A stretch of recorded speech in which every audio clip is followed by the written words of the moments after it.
कर्नाटक सरकार ने सरकारी ठेकों में मुस्लिमों के लिए 4% आरक्षण का प्रस्ताव रखा है। यह फैसला Karnataka transparency in public procurements यानी KTPP एक्ट में संशोधन करके लागू किया जाएगा। भाजपा इसे माइनॉरिटी अपीजमेंट बताकर विरोध कर रहा है। वहीं सत्तारूढ़ पार्टी कांग्रेस का कहना है कि यह सामाजिक रूप से पिछड़े समुदायों को न्याय देने का कदम है। पर सवाल यह है कि क्या दूसरे राज्यों में भी मुस्लिमों को आरक्षण मिलता है? अगर हाँ, तो फिर कितना?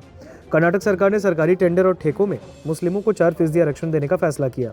इसके लिए Karnataka transparency in public procurements KTPP act में बदलाव किया जाएगा। प्रस्ताव के मुताबिक पहला, कैटेगरी 2 भी बनाई जाएगी जिसमें आय की सीमा न देखते हुए मुस्लिमों को आरक्षण मिलेगा। दूसरा, SC/ST ठेकेदारों की तरह 1 करोड़ रुपए तक के टेंडर में ये कोटा लागू होगा। कर्नाटक में मुस्लिम समुदाय को आरक्षण देने का इतिहास काफी पुराना है। 1994 में HD देवेगौड़ा के मुख्यमंत्री बनने के बाद उन्होंने पिछड़ी जातियों के बीच श्रेणी 2 भी बनाकर मुस्लिम समुदाय को 4% आरक्षण दिया। हालांकि बीजेपी के सत्ता में आने के बाद तत्कालीन CM बसवराज बोम्मई ने इस 4% आरक्षण को रद्द किया और इसे सुप्रीम कोर्ट में चुनौती दी गई और कोर्ट ने बीजेपी सरकार के फैसले पर रोक लगा दी। देश के विभिन्न राज्यों में मुस्लिम समुदाय को आरक्षण देने की नीति अलग अलग है। कई राज्यों में मुस्लिम समुदाय की कुछ जातियों को OBC के तहत आरक्षण मिलता है, जिसमें सबसे पहले तमिलनाडु। यहाँ पिछड़े वर्ग के मुसलमानों को 3.5% आरक्षण मिलता है, जिसमें मुस्लिम समुदाय की 95% जातियाँ शामिल हैं। दूसरा, केरल राज्य। यहाँ OBC को 30% आरक्षण मिलता है, जिसमें मुस्लिम समुदाय को नौकरियों में 8% और उच्च शिक्षा में 10% कोटा प्रदान किया गया है।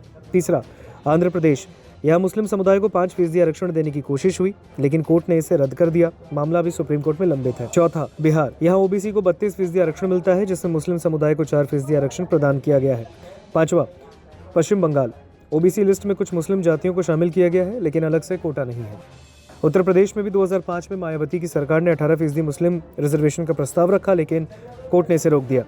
अब आपको बताते हैं कि संविधान इस पर क्या कहता है। संविधान धर्म के आधार पर आरक्षण की इजाजत नहीं देता, लेकिन सामाजिक शैक्षणिक पिछड़ेपन के आधार पर दे सकता है। SC का दर्जा सिर्फ हिंदू, सिख और बौद्धों को मिलता है। मुस्लिम और ईसाई SC को ये लाभ नहीं।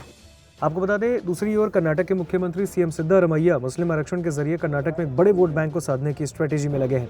वो अहिंदा यानी कि अल्पसंख्यक, पिछड़ा वर्ग और दलित का समीकरण बनाने का प्लान कर रहे हैं। कर्नाटक में कांग्रेस को मुख्य वोट दलित, पिछड़ा और अल्पसंख्यक है, जिसे सिद्धारमैया ने सरकारी ठेके में आरक्षण का दाव देकर सियासी संदेश देने की रणनीति है।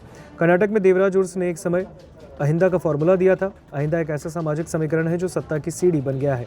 यहाँ अहिंदा का मतलब अल्पसंख्यक, पिछड़ा वर्ग, दलित वर्ग, जिसे सिद्धारमैया लेकर चल रहे हैं। कर्नाटक में मुस्लिम आबादी 13%, दलित 17%, आदिवासी 7% और OBC 40% है। CM सिद्धारमैया इस समीकरण को देखते हुए सियासी दांव चल रहे हैं।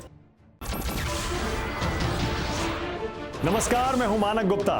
अगर आपको हमारा ये वीडियो पसंद आया हो तो इसे लाइक और शेयर जरूर करें और हाँ, हमें सब्सक्राइब और फॉलो करना ना भूलें ताकि आप देश और दुनिया की कोई खबर मिस ना करें।